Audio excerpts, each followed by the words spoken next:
أعوذ بالله من الشيطان الرجيم.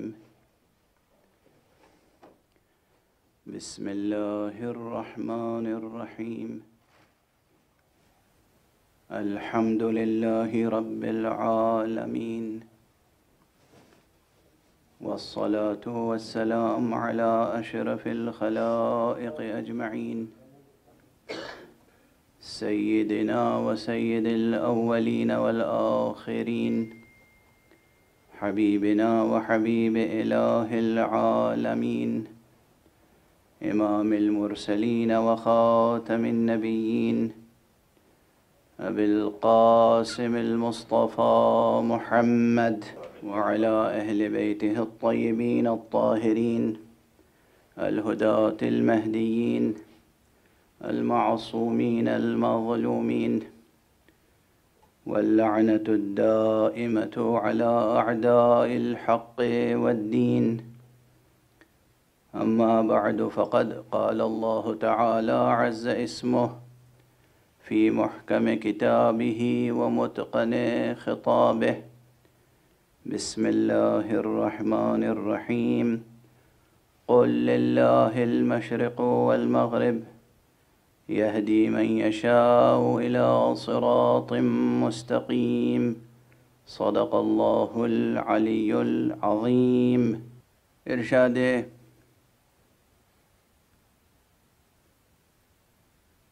رب اکبر ہے کہ اے نبی فرما دیجئے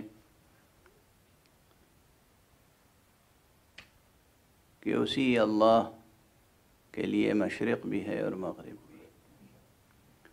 قل للہ المشرق والمغرب یہدی من یشاء الی صراط مستقیم. وہ جسے چاہتا ہے صراط مستقیم کی طرف اس کی رہنمائی فرما دیتا ہے. بظاہر مسلسل میں آپ کے سامنے یہ گزارش کر رہا ہوں کہ بظاہر یہ کلام حق بہت مختصر ہے، بہت سادہ ہے، بہت واضح ہے، لیکن واضح ہونے کے باوجود اس کی گہرائیاں بے پناہ ہیں. اور پھر پورے قرآن مجید میں اگر آپ صرف اس فعل کو اور اس کے مشتقات کو مختلف صیغوں میں، جو یہ فعل شاء اور یشاء اور مفرد میں اور جمع میں آیا ہے، اگر آپ اس کا تتبع کریں، جو ایک طالب علمانہ کوشش ہوتی ہے مطالعے کی، تو پھر یہ تقریباً سینکڑوں مقامات ایسے ہیں جن کو بہت توجہ کے ساتھ پڑھنا پڑے گا، اور وہاں پر جو سطحی نظر رکھتے ہیں وہ اس مغالطے میں مبتلا ہو جائیں گے کہ نعوذ باللہ قرآن میں تو تضاد اور تناقض بھی پایا جاتا ہے. چنانچہ تاریخ میں ایسے واقعات گزر چکے ہیں. ایک سے زائد مرتبہ یہ کوششیں ہوئیں کہ لوگوں نے قرآن مجید میں تناقض اور تضاد کی نشاندہی کے لیے کتابیں تالیف کی، لیکن جو محافظین قرآن تھے اللہ کی طرف سے مقرر، انہوں نے اس کا بروقت کافی اور شافی جواب عنایت فرمایا. چنانچہ یہ بھی تاریخ کا ایک واقعہ ہے کہ اپنے وقت کے ایک بہت بڑے دانشور، بہت بڑے حکیم فلسفی، اور اس زمانے میں جو حکیم و فلسفی یہ کلمہ آتا ہے نا، وہ دور ایسا تھا جب ایجوکیشن میں ہولسٹک اپروچ اپنی پوری معنویت کے ساتھ ہوتا تھا. آج کل کوئی یہ دعویٰ نہیں کر سکتا کہ اس وقت روئے زمین پر جتنے اقسام کے علوم و فنون ہیں میں سب پر ماہر ہوں، سب پر احاطہ رکھتا ہوں. کوئی نہیں کر سکتا، ناممکن ہے یہ. سوائے ذات معصوم کے. کوئی غیر معصوم، ایک عام انسان یہ دعویٰ نہیں کر سکتا. اتنا پھیل چکا ہے شجرہ مبارکہ علم. سائنس کی اتنی برانچز ہیں، ادبی علوم، فقہ کے اتنے شعبے ہیں کہ جہاں تک بات پہنچ چکی ہے، اب وہاں تک کوئی یہ دعویٰ کرے تنہا کہ میں تمام شعبوں اور تمام شاخوں اور تمام فروعات اور تمام مسائل پر مکمل احاطہ رکھتا ہوں، ممکن نہیں ہے. یہ دعویٰ اس کا درست نہیں ہوگا. لیکن اس زمانے میں گنے چنے علوم تھے، ہر علم میں مسائل کی تعداد بہت مختصر تھی.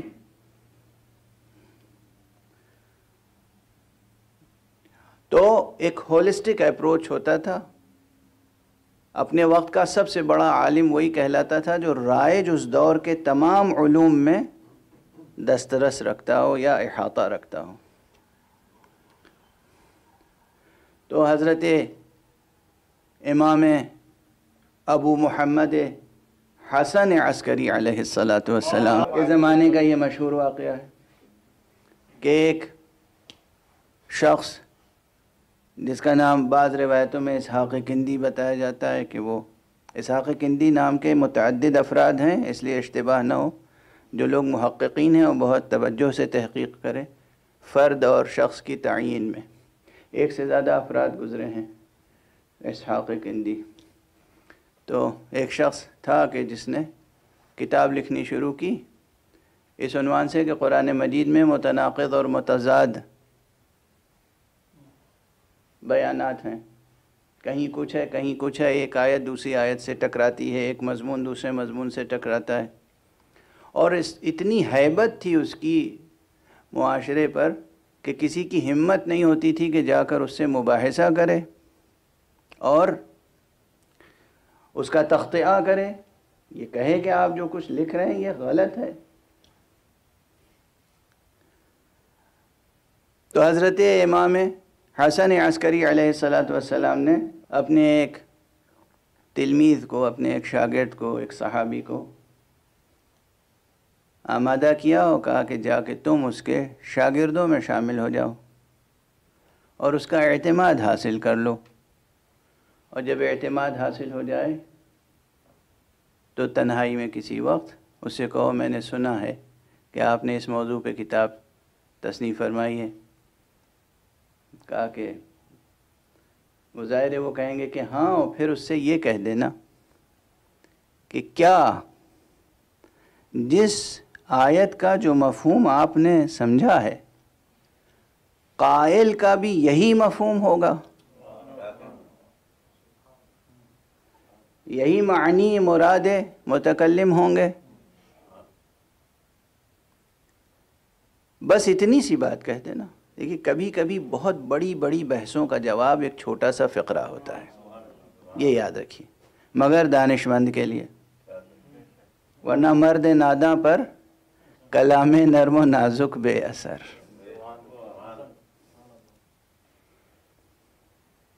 پھول کی پتی سے کٹ سکتا ہے ہیرے کا جگر، اور مرد ناداں پر کلام نرم و نازک بے اثر. تو واقعاً اگر انسان دانش مند ہے اور اس کی وفاداری علم و دانش سے ہے، اس کی وفاداری عالم معنی سے ہے، تو اس پہ اثر کرتا ہے کلام. وہ شاگرد گیا اور اس نے اس کی خدمت کی، اس کا اعتماد حاصل کر لیا، اور یہی ہوا کہ ایک جملہ صرف کہا کہ کیا آپ نے آیتوں کے جو معنی سمجھے ہیں، کیا مراد متکلم بھی یہی ہے، اس کی کوئی ضمانت ہے؟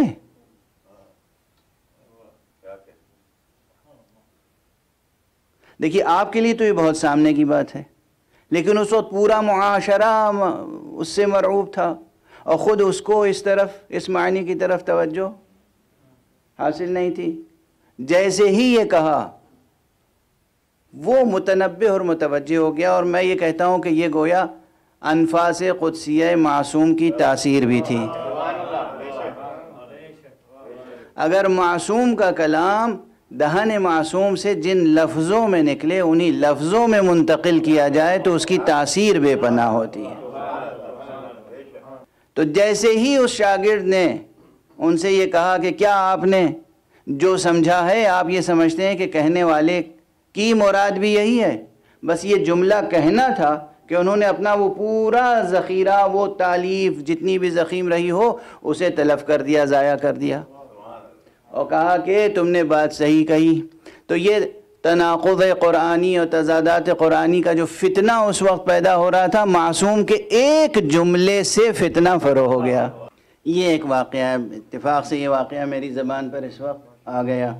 واقعے سے بطور واقعہ نکل کر اگر علمی اصطلاحوں میں بات کی جائے تو یہ جو میں نے گزارش کی کہ قرآن مجید میں از اول تا آخر اگر تتبع کریں، آیات کا مطالعہ کریں، تو سطحی نظر رکھنے والے یہ سمجھیں گے کہ اس میں تضاد ہے، تناقض ہے، یہاں یہ بات کہی گئی اور یہاں بالکل اس کے برعکس بات کہی گئی۔ ایک جگہ کہا گیا کہ ہم نے تمہیں اختیار دیا ہے، ایک جگہ کہہ دیا گیا ہم نے تمہیں پابند بنایا ہے۔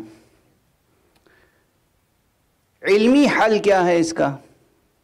تو یہ توجہ ہے، بالکل پیور ایکیڈمک اور پیور خالص علمی بحث ہے، مگر ظاہر ہے کہ جہاں تک بات جا رہی ہے اس موضوع پر کام ہوا ہے، ایسا نہیں کہ نہیں ہوا ہے، لیکن بہت کم، ابھی بہت زیادہ بہت تفصیل کے ساتھ اس کام کو کیا جانا باقی ہے۔ اور وہ یہ ہے کہ قرآن مجید میں ایک خاص صنعت سے کام لیا گیا ہے۔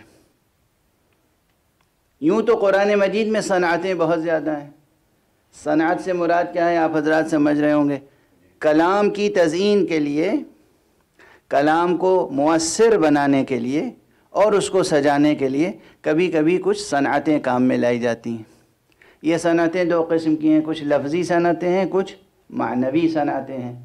ان پر پورا ایک علوم بلاغت میں سے ایک علم ہے، علم بدیع، جس میں صنائع اور بدائع کے عنوان سے اس پر بحث ہوتی ہے۔ تو بہت سی صنعتیں ہیں اور آج بھی بہت سی صنعتوں کا اضافہ کیا جا سکتا ہے، جو کچھ کتابوں میں موجود ہے اس میں بہت کچھ ابھی اضافہ کیا جا سکتا ہے۔ قرآن مجید میں بہت سی صنعتیں کام میں لائی گئی ہیں، لیکن ایک صنعت، اب میں مثال دے دوں مثلا دو ایک صنعتوں کا، پھر بات آگے بڑھاؤں کہ مثلا ایک صنعت یہ ہے جسے کہتے ہیں براعت استحلال۔ براعت استحلال کیا ہے؟ براعت استحلال یہ ہے کہ کوئی تحریر چاہے نثر میں ہو یا شعر میں ہو یا کوئی تقریر جب شروع کی جائے تو اس کا سرنامہ اور پہلا جملہ ایسا ہو کہ جو انسان کی پوری توجہ جذب کر لے، اتنا حسین ہو، اتنا سجا ہوا ہو، اتنا خوبصورت ہو، اور بس اتنا ہی نہیں ہے کہ توجہ جذب کر لے، بلکہ اس تحریر میں، اس کتاب میں، اس مقالے میں یا اس نظم میں یا اس تقریر میں جو کچھ بعد میں کہنا ہے اصل مطلب، اس کی طرف بھی لطیف سا اشارہ موجود ہو اسی پہلے جملے میں، کہ معلوم ہو کہ کیا کہا جانا ہے۔ مثلا قرآن مجید شروع ہوتا ہے بسم اللہ الرحمن الرحیم، اب یہ پہلا جملہ بتا دیتا ہے کہ اس پوری کتاب کا مضمون توحید الہی ہے، اللہ سے تعارف کرانا مقصود ہے بندوں کا، اور وہ بھی اس اللہ سے کہ جو رحمان ہے اور رحیم ہے۔ اس میں یہ بات بھی آ گئی کہ یہ کتاب جو تمہارے پاس آ رہی ہے یہ کتاب رحمت ہے، کتاب عذاب نہیں ہے۔ اور بہت سے مطالب اس میں اس پہلے ہی فقرے میں آ گئے، یعنی صرف تفسیر بسم اللہ اور حضرات نے بھی لکھی اور اس فقیر نے بھی تفسیر بسم اللہ لکھنا شروع کی تو پوری ایک جلد ہو گئی ضخیم، ایک جلد مکمل صرف تفسیر بسم اللہ۔ تو بسم اللہ میں کتنے مطالب ہیں؟ یہ صنعت ہے، صنعت براعت استحلال۔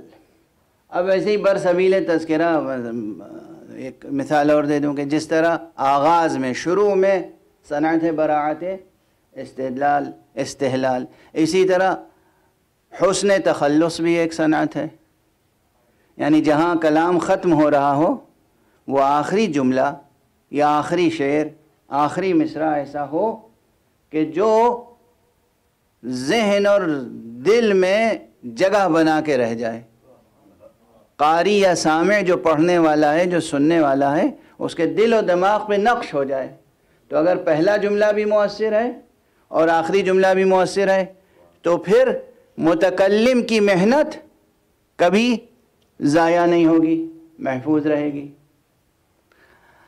اب یہ تمام صنعتیں قرآن مجید میں موجود ہیں. میں عرض کر رہا ہوں سینکڑوں ہیں صنعتیں، لیکن ایک صنعت بطور خاص استعمال ہوئی ہے قرآن مجید میں دوسری صنعتوں سے کہیں زیادہ، اور وہ ہے صنعت التفات. التفات یہ صنعت کیا ہے؟ بہت کم کام ہوا ہے اس پر، خاص طور سے قرآن مجید کے تعلق سے. مجھے تو بہت تلاش کرنے کے بعد 1-2 مقالے ملے اور ایک کتاب بس. مصر کے ایک بہت ہی اپنے میدان میں نامور محقق ہیں ڈاکٹر پروفیسر حسن طبل، جو عربی گرامر اور عربی نحو و صرف و علوم بلاغت میں اپنے وقت کے بہت ماہر اور محقق انسان ہیں، اچھے استاد بھی ہیں، اچھے مصنف بھی ہیں. ان کی کتاب ہے، اس کے علاوہ کوئی کتاب اس فن میں خصوصیت کے ساتھ نہیں ہے کہ قرآن مجید میں اسلوب التفات کہاں کہاں برتا گیا. ان کی محنت اپنی جگہ محفوظ، لیکن میں پھر بھی عرض کر رہا ہوں کہ ابھی بہت کام کرنا اس میں باقی ہے.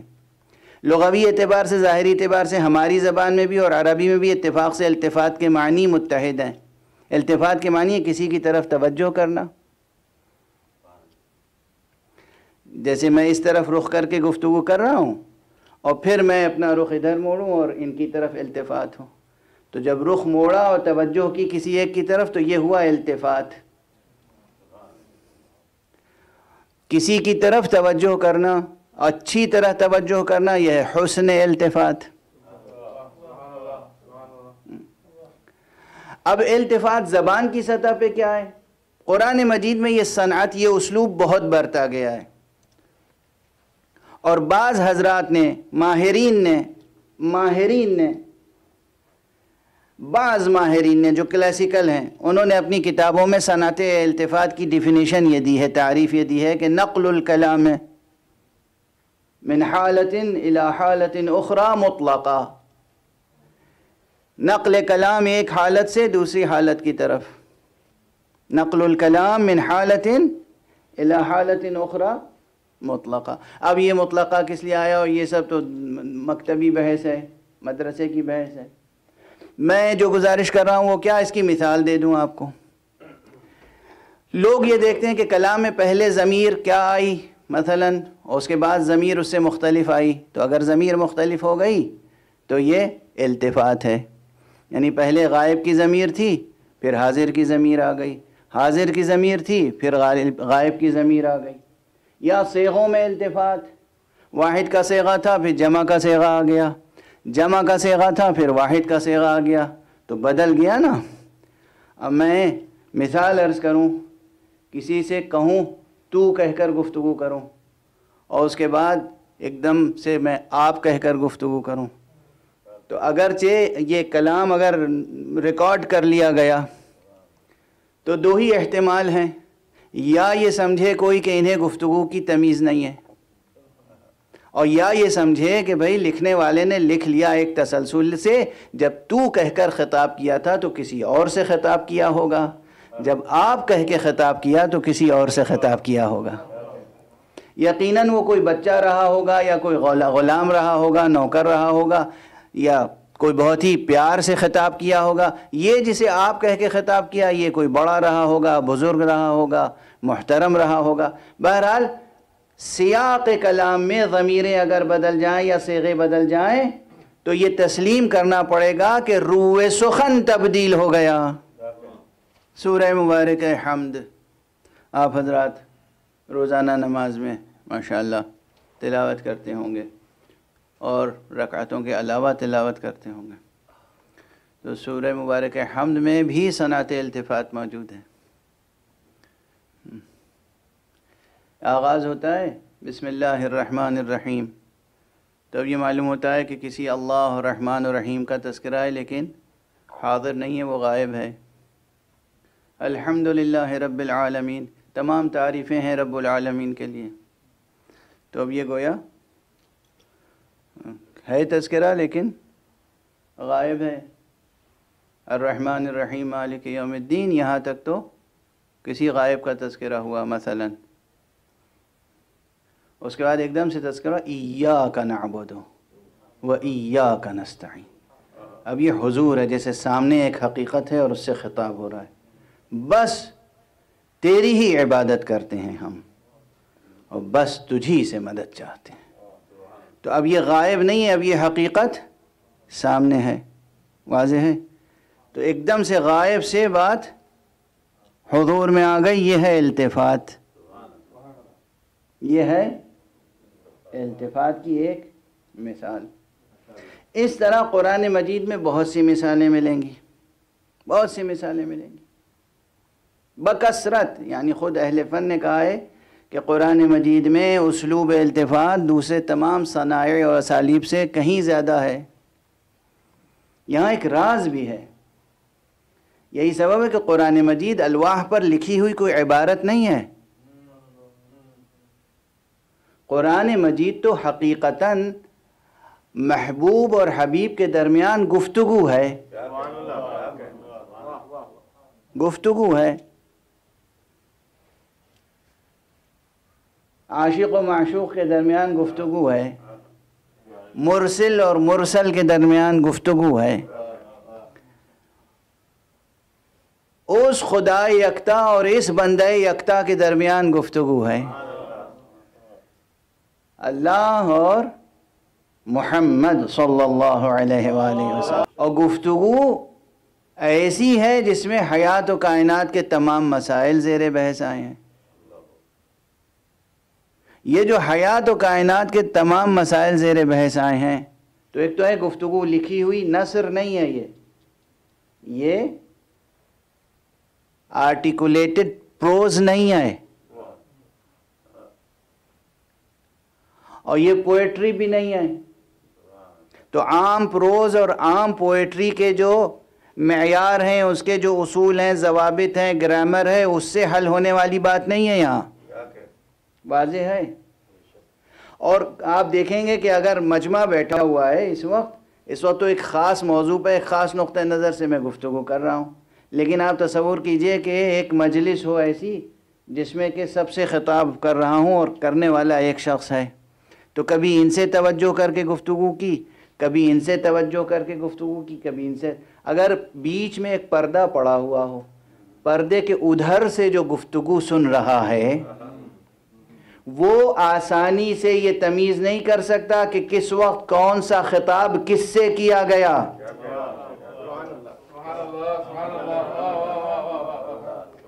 جہاں پردہ پڑا ہوا ہے وہ یہ نہیں سمجھ سکتا کہ کون سا خطاب ہم نے کس سے کیا۔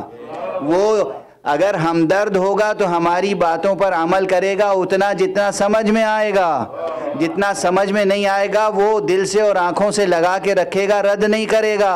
لیکن اگر دل ٹیڑھا ہوگا تو وہ الزام لگائے گا کہ یہ کیا باتیں کر رہے ہیں، تناقض ہے، تضاد ہے، کبھی کچھ کہتے ہیں کبھی کچھ کہتے ہیں، واضح ہے۔ جہاں پردے کے اس طرف کوئی شخص ہوگا اس کی سمجھ میں نہیں آئے گا، اس کی سمجھ میں نہیں آئے گا تسلسل کلام، خطاب سمجھ میں نہیں آئے گا۔ لیکن اگر کسی کی رسائی پردے کے اندر تک ہو، چاہے وہ جس طرح سے ہو، جو پردے کے اس طرف بھی رسائی رکھتا ہو کسی بھی ذریعے سے صحیح، یا وہ خود متکلم سے اتنا قریب ہو کہ اس کے نفس کا درجہ رکھتا ہو،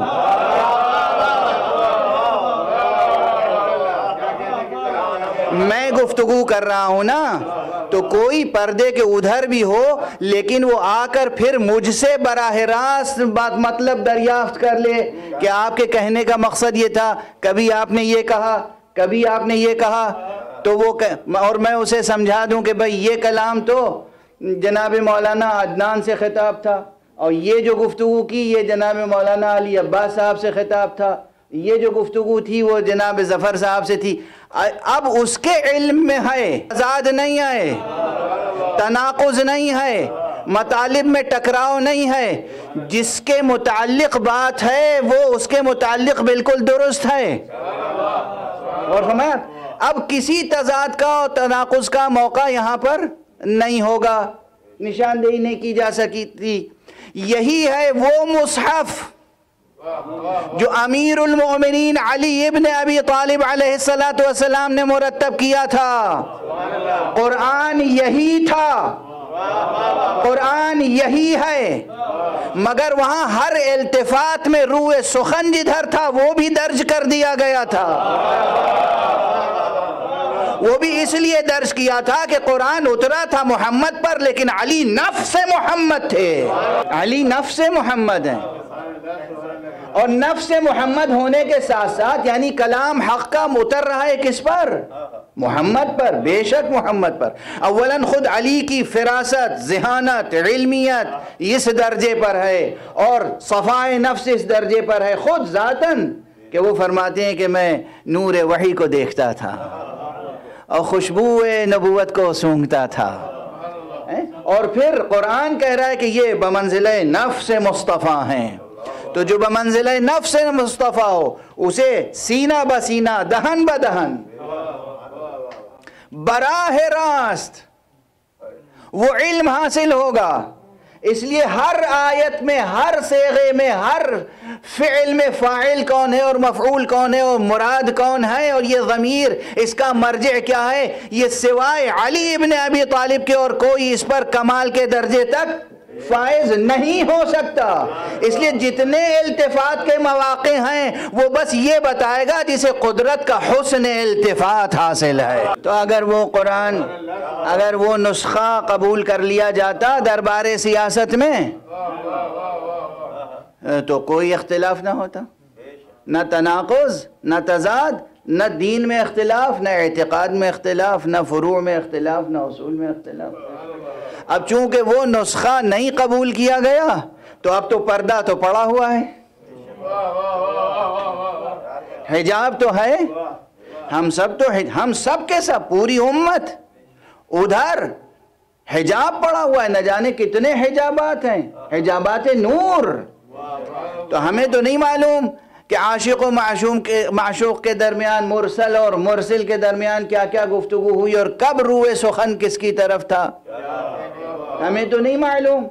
اس لیے ہمیں کبھی تناقض نظر آئے گا، کبھی تضاد نظر آئے گا۔ واضح ہے؟ یقین فرمائیے کہ امیر المؤمنین علی ابن ابی طالب علیہ السلام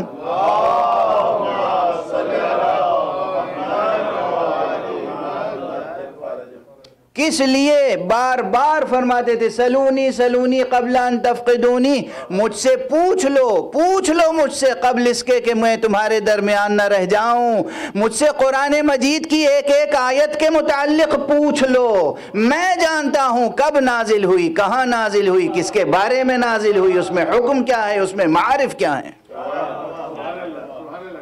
تو یہ اسی لیے تھا بار بار جو میں عرض کرتا رہا ہوں آپ کے سامنے اس سے قبل بھی، کہ صرف ایک مرتبہ علی نے سلونی کی دعوت نہیں فرمائی۔ جو ہم تک روایتیں پہنچی ہیں ان تمام روایتوں کو جمع کیجئے تو اندازہ ہوتا ہے کہ تقریباً اپنی حیات طیبہ میں 14 مرتبہ سلونی فرمایا ہے، 7 مرتبہ مدینے میں اور 7 مرتبہ کوفے میں، اور یہاں تک کہ جس وقت ضربت لگ چکی تھی اس وقت بھی سلونی فرما رہے تھے۔ کیا لطف تھا، کیا کرم تھا، کیا لطف تھا، کیا کرم تھا، کیا فیضان تھا، کیا دل سوزی تھی، کیا ہمدردی تھی ملت اسلامیہ کے ساتھ۔ جتنا پوچھنا ہو پوچھ لو قرآن کے بارے میں، اسی لیے کہ انہیں علم تھا۔ اور پردے کی بات درمیان میں آ گئی ہے بار بار، تو اس روایت کی طرف میں اشارہ کروں، اگرچہ برابر کرتا ہوں لیکن جتنی بار یہ اشارہ کرتا ہوں خود میرے دل کو ایک مسرت حاصل ہوتی ہے۔ کہ پردے کے اس طرف کی گفتگو کا راز وہی تو جان سکتا ہے کہ جس کے لہجے میں خود پردہ نشیں گفتگو کر رہا ہو۔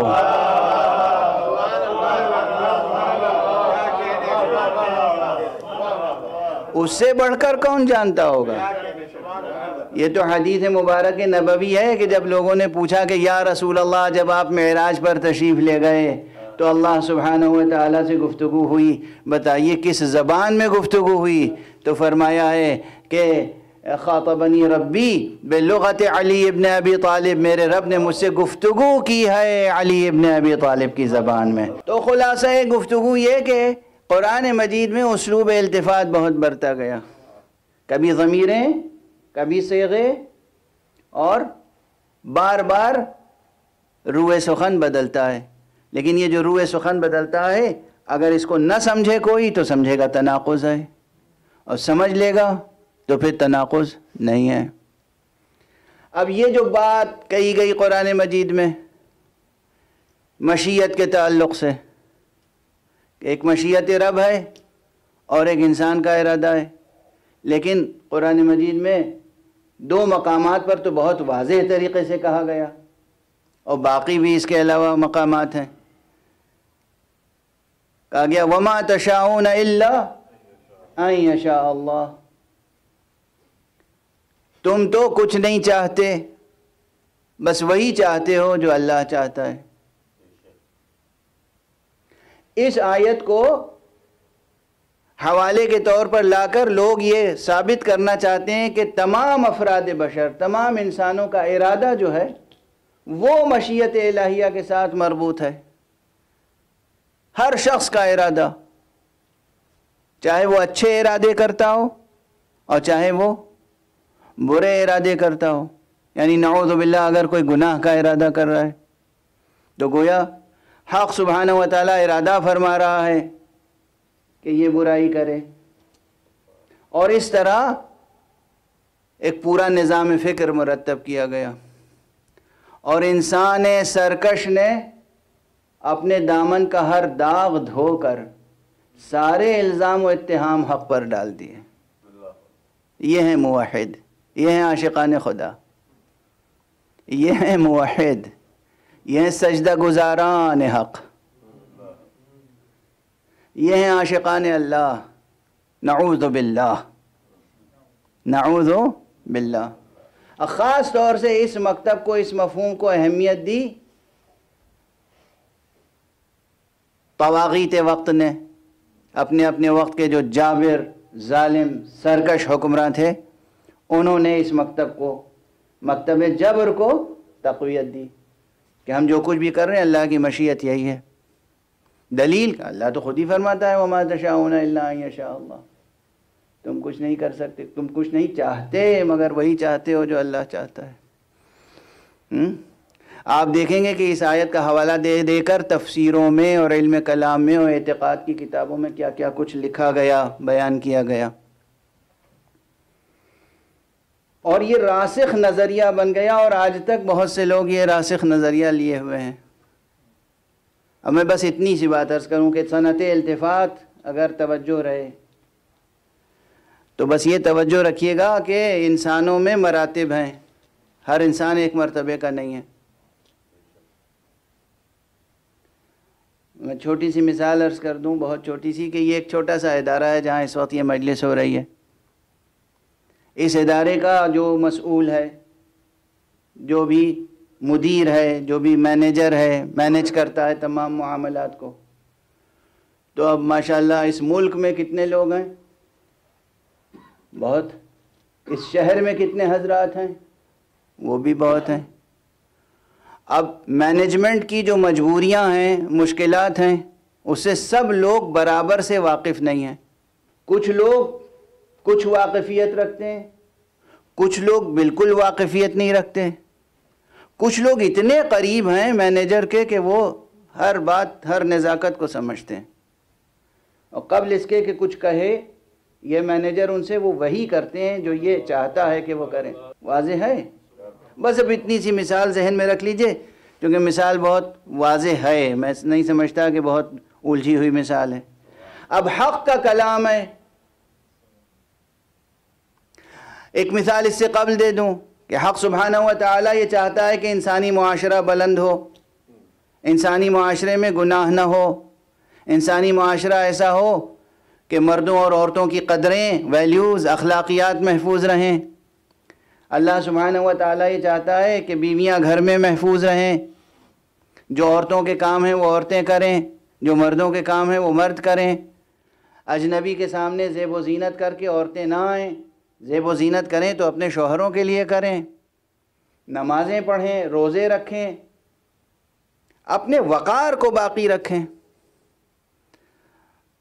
تو پروردگار حکم دیتا ہے۔ اب حکم دینے کے لیے بھی اس کا لطف یہ ہے کہ عام اعلان کرنے سے پہلے وہ رسول سے کہتا ہے کہ اے رسول آپ اپنی بیویوں سے یہ کہہ دیں، یا ایھا النبی قل لازواجک ان کنتن تردن الحیاۃ الدنیا وزینتها، اے نبی آپ اپنی بیویوں سے کہہ دیں کہ اگر تم دنیا چاہتی ہو، دنیا کی زینت چاہتی ہو تو آؤ ہم تمہیں مالا مال کر دیں اور تمہیں رہا کر دیں، آزاد کر دیں، چھوڑ دیں۔ ان کنتن تردن الحیاۃ الدنیا وزینتها فتعالین امتعکن واسرحکن سراحا جمیلا، قرآن کی آیت ہے نا، یہ پورا رکوع پڑھ لیجئے۔ اور اس کے بعد اگر تم اللہ کو چاہتی ہو اور رسول کو چاہتی ہو تو پھر وقرن فی بیوتکن، پھر تم اپنے گھر میں رہو، ولا تبرجن تبرج الجاہلیہ، اور جاہلیت کے زمانے کی زیب و زینت اور آرائش کی باتیں نہ کرو، ایسی باتیں نہ کرو جو تمہارے شان کے خلاف ہے، اور رجس میں آلودہ نہ ہو جاؤ، خلاصہ مطلب۔ تو یہ ایک عام پیغام ہے۔ اب ایک دم سے ایک التفات آیا، اسے کہتے ہیں التفات، کہ سب سے یہ کہا جا رہا ہے۔ اب اسی مجموعے میں 4-5 افراد ایسے ہیں جن پر حق کو اعتماد ہے، تو سب سے کہا جا رہا ہے کہ تم یہ کرو، تم یہ کرو، تم یہ کرو، تم یہ کرو، اور ایک دم سے رخ موڑ کے کہا گیا بھئی تم تو وہ ہو کہ تم وہی کرتے ہو جو ہم چاہتے ہیں، تم سے کچھ کہنے کی ضرورت نہیں۔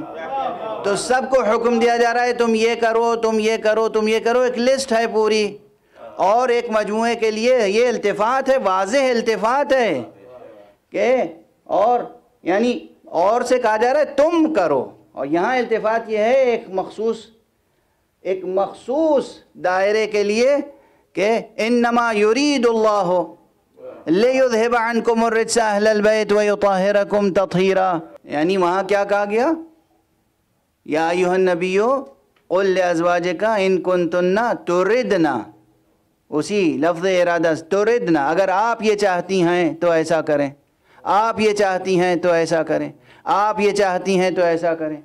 اور یہاں جب التفات کسی دوسری طرف ہوا تو یہ کہا گیا انما یرید اللہ، بس اللہ یہ چاہتا ہے، آپ جو چاہتے ہیں تو آپ کے لیے احکام دیے گئے، اور ان کی ذمہ داری خود حق نے لی۔ یہ صنعت التفات کی ایک خاص مثال ہے، بڑی مثال ہے،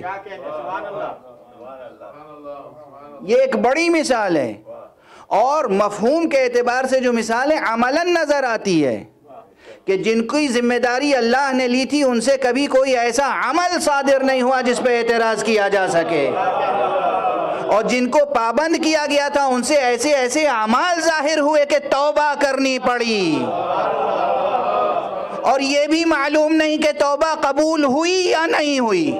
یہ جو ہے صنعت اسلوب التفات، کہ ایک دم سے سب سے گفتگو کرتے کرتے اور پھر کسی اور سے گفتگو شروع کر دی جائے۔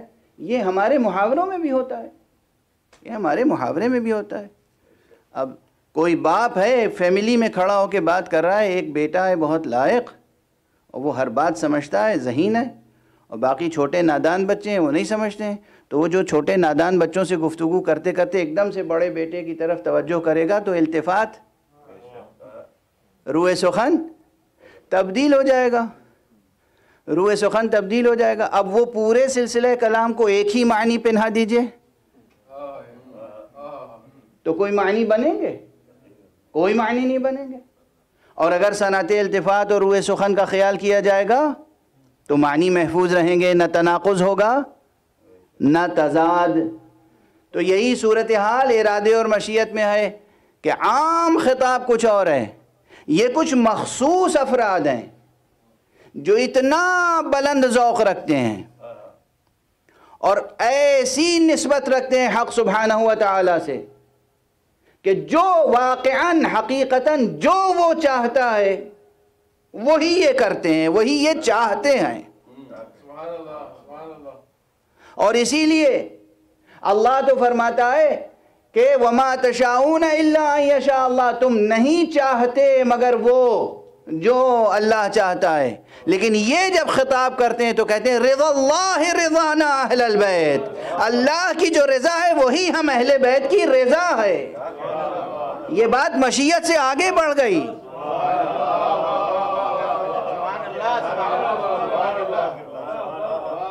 یہ بات مشیت سے آگے بڑھ گئی، اس لیے کہ مشیت کے دائرے میں بعض وہ باتیں بھی ہیں کہ اللہ کی مشیت میں ہوتی ہے وہ بات، لیکن اللہ اس بات سے راضی نہیں ہوتا۔ اس کے معنی یہ ہیں کہ یہ اس مشیت پر عمل پیرا ہیں جہاں مشیت اور رضا متحد ہے، اس مشیت کا ان سے کوئی تعلق نہیں ہے جہاں مشیت ہے رضا نہیں ہے۔ مثلا یہی واقعہ کربلا، اگر آقا امام حسین علیہ السلام اپنی قوت روحانیہ اور قوت اعجاز سے کام لیتے، انداز مختلف ہوتا، مجھے نہیں معلوم کہ حق کی رضا شامل ہوتی یا نہیں۔ دست ادب جوڑ کے عرض کر رہا ہوں، لیکن خود کو قربان کر کے اللہ کے اقتدار کو پاک دلوں پر قیامت تک کے لیے قائم کر گئے۔ اب اس عمل حسینی میں مشیت الہیہ بھی شامل ہے، رضا الہی بھی شامل ہے۔ یہ ہے، اس لیے فرماتے ہیں کہ رضا اللہ رضانا اہل البیت، جو اللہ کی رضا ہے، چونکہ اللہ لطیف ہے، اللہ رحیم ہے، اللہ رحمان ہے، اللہ صبور ہے، اللہ شکور ہے، تو وہ جبر کے ذریعے سے اپنا سجدہ نہیں کرانا چاہتا۔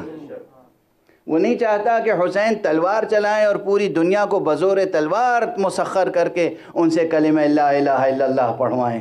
تلوار کی دھار سے لا الہ الا اللہ لکھوانا رضا الہی نہیں ہے، خون پاک سے لا الہ الا اللہ لکھوانا یہ رضا الہی، یہ رضا الہی۔ اب جو لا الہ الا اللہ کا نقش ابھرا ہے،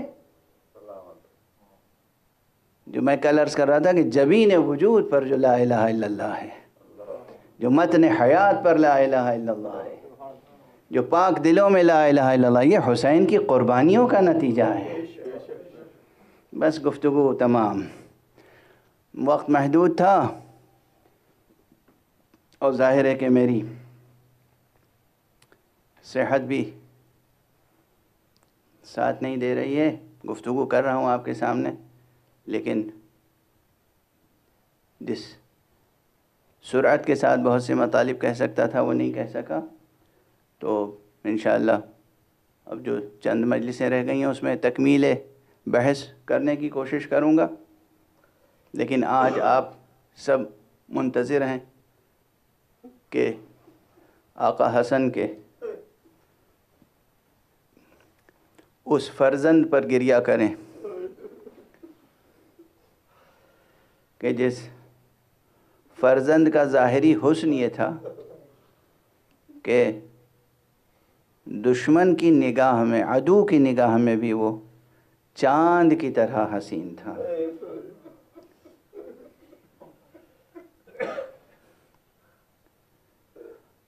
یہ ہے وہ مشیت اور رضا کی منزل، مشیت حق میں ہے کہ حسین ذبح ہو جائیں، حسین کے گود کے پالے قربان ہو جائیں، حسین کی نگاہوں کے سامنے حسین کے دل کے ٹکڑے پامال ہو جائیں۔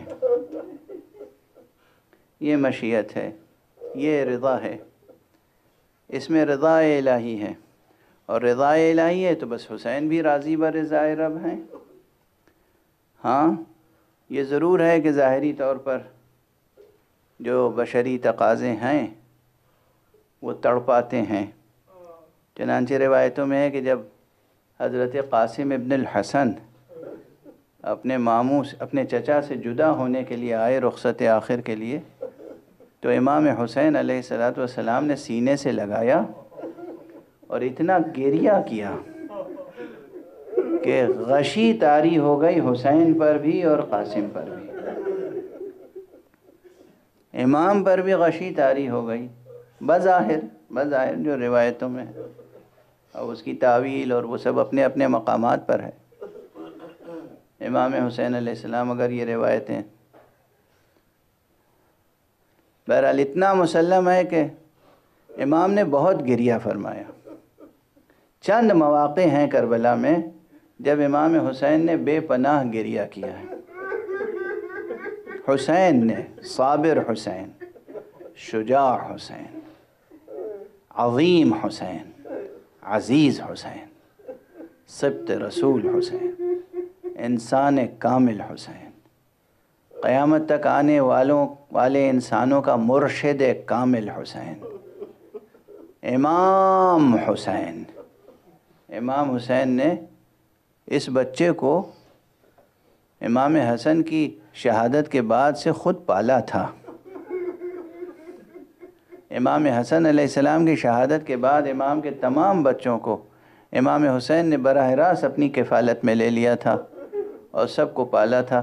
چھوٹے چھوٹے بچوں کو جینے کے لیے پالا تھا، مرنے کے لیے تو نہیں پالا تھا۔ حسین نے ان بچوں کو جینے کے لیے پالا تھا، مرنے کے لیے تو نہیں پالا تھا۔ لیکن مرضی الہی، مشیت الہیہ کہ کربلا میں قربانیاں پیش کرنی تھیں تو پورے کنبے کو لے کر آئے۔ تاریخوں کا جائزہ لیں تو اندازہ ہوتا ہے کہ امام حسن علیہ السلام کے 4 بیٹے کربلا میں شہید ہوئے ہیں، لیکن ان 4 بیٹوں میں عبداللہ اکبر ہیں، عبداللہ اصغر ہیں، اور حضرت عمرو ابن حسن ہیں، اور حضرت قاسم ابن حسن ہے۔ مگر ان 4 بچوں میں، اس پورے مجموعے میں، قاسم کی دلاویزی الگ ہی شان رکھتی تھی۔ قاسم کا ایک چھوٹا بھائی ہے، قاسم سے بھی چھوٹا ہے، عبداللہ، یعنی قاسم کی عمر 13 ساڑھے 13 برس کی ہے تو عبداللہ کی عمر تقریباً 11 ساڑھے 11 برس کی ہے۔ یہ بچہ بھی المناک شہادت ہے، کم پڑھتے ہیں لوگ منبر پر، لیکن المناک شہادت ہے۔ امام حسن کا یہ بچہ اس وقت شہید ہوا ہے جب اصغر بھی شہید ہو چکے تھے۔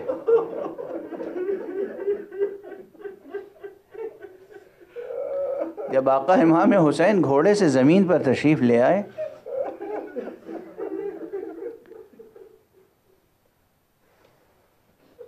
تو یہ بچہ خیمے سے نکلا اور بے تابانہ دوڑتا ہوا آگے بڑھا۔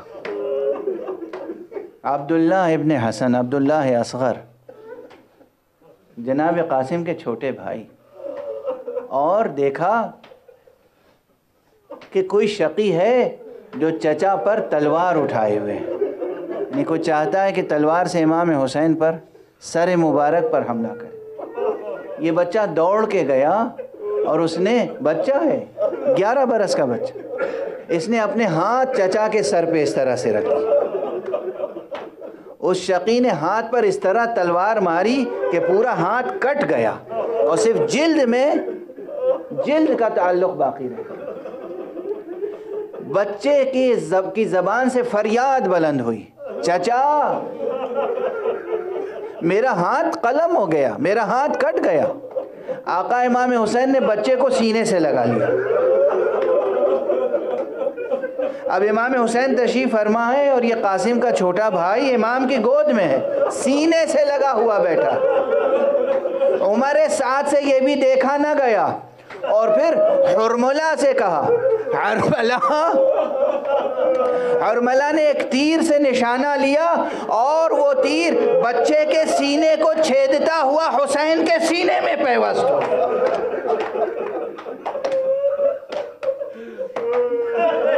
کیا قربانیاں ہیں کربلا۔ میں نے کوئی مبالغہ نہیں کیا ہے، سادہ سی لفظوں میں میں نے تاریخ کے بیان کو نقل کر دیا آپ کے ساتھ۔ وہ بچہ حسین کے آغوش میں شہید ہو گیا، یہ قاسم کا چھوٹا بھائی، اس سے پہلے قاسم کی دل آویزی کہ دشمن بھی دیکھ کر کہتا ہے، آج تک تاریخوں میں موجود ہے کہ جب قاسم ابن حسن خیمے سے برآمد ہوئے تو ہمیں ایسا لگا کہ جیسے کوئی چاند کا ٹکڑا نکل کے سامنے آئے، جیسے بادل چھٹا ہے اور بادل کے اندر سے چاند کا ٹکڑا نکل کے سامنے آ گیا۔ ہاں، اور آپ سنتے رہتے ہیں، بس 2 فقرے عرض کروں گا تاکہ تاریخ کی مناسبت سے جو پرسہ دیتے ہیں آپ وہ بھی مکمل ہو جائے کہ یہ قاسم نوجوان قاسم، جن کے لیے تاریخ میں لم یبلغ الحلم، یہ ابھی بالغ نہیں ہوئے تھے، جسمانی اعتبار سے بھی بالغ نہیں ہوئے تھے، اس لیے جب گھوڑے پر بیٹھے ہیں تو جو رکاب ہوتی ہے، رکاب میں پاؤں جم نہیں رہے تھے، تو گویا رکاب میں پاؤں نہیں آئے، گھوڑے پر بیٹھے ہیں اور بس تلوار ہے، جسم پہ زرہ نہیں ہے، اس لیے کہ کوئی زرہ ان کے جسم پر پوری نہیں اتر رہی تھی، بس ایک معمولی سا کرتا ہے، ہاتھ میں تلوار ہے، جنگ کر رہے ہیں۔ کہتے ہیں جنگ کرتے کرتے نعلین کا ایک تسمہ ٹوٹ گیا، تو کیا معصومیت ہے، دشمن کی طرف سے جیسے غفلت سی ہو گئی، یہ احساس ہی نہیں رہا کہ ہم میدان جنگ میں ہیں، جھک کے نعلین کا تسمہ باندھنا شروع کر دیا، بس جھکے ہوئے تھے کہ دشمن آگے بڑھا اور اس نے سر مبارک پر ایک ایسی ضرب لگائی کہ جناب قاسم سے اب ٹھہرا نہ گیا، فرس سے زمین پر آئے، آتے آتے جسے کہتے ہیں نوجوانی و بچپن کا تقاضا بس بے اختیار زبان سے نکل گیا، یا عمّا ادرکنی، چچا جان میری مدد کو آئیے۔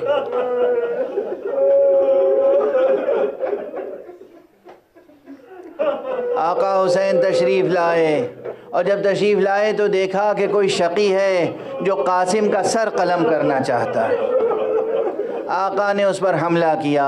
آپ حضرات مسلسل خطبہ سے سنتے رہتے ہیں، آقا نے چاہا کہ اس کو قتل کر دیں، جو قتل جناب قاسم کا ارادہ رکھتا تھا اس نے فرار کیا۔ آپ نے جب اس کو قتل کرنا چاہا اور اس کو بچانے کے لیے دشمن فوجیں آ گئیں تو پھر فوجوں کے دستے ادھر سے ادھر اور ادھر سے ادھر، اور درمیان میں جناب قاسم خاک کربلا پر ایڑیاں رگڑ رہے تھے، اور جب سینے پہ گھوڑوں کی ٹاپیں پڑتی تھیں تو پھر کراہتے تھے، فریاد کرتے تھے، امو جان میری مدد کیجئے، امو جان میری مدد کیجئے۔ جب غبار چھٹا اور امام پہنچے تو دیکھا قاسم کے لاشے کے ٹکڑے ٹکڑے ہو چکے ہیں، ردا اتاری، ٹکڑے جمع کیے، اور اب جب خیمے میں آئے تو گویا میں یہی کہہ سکتا ہوں کہ ایک چاند کے کئی ٹکڑے ہو چکے تھے اور ہر ٹکڑا لہو میں ڈوبا ہوا تھا۔ انا للہ و انا الیہ راجعون۔